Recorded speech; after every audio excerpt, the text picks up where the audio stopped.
Hello, this is my first Melon playground video, so it might be bad.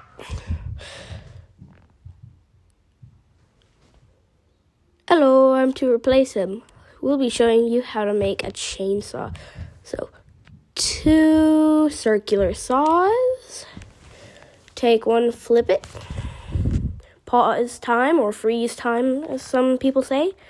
Twist one around, twist the other one like how I'm doing.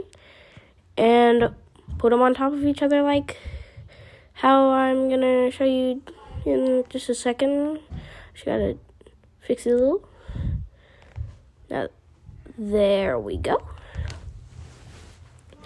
Now just take the solid metal like chain link thing that connects objects. And then go back to the move option. Go to the mechanics thing.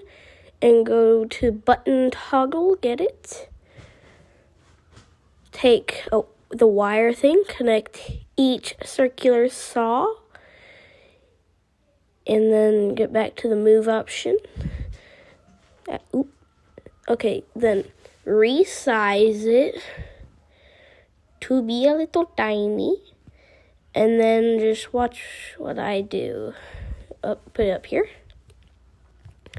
Take it and connect it with the metal connectors that don't move or do anything, just solid metal connectors.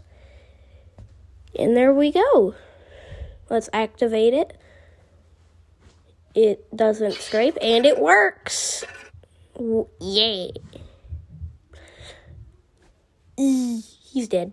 Yep, that melon is dead. He is dead. But that is how you make a chainsaw. Well, a simple chainsaw in Melon Playground. So, goodbye.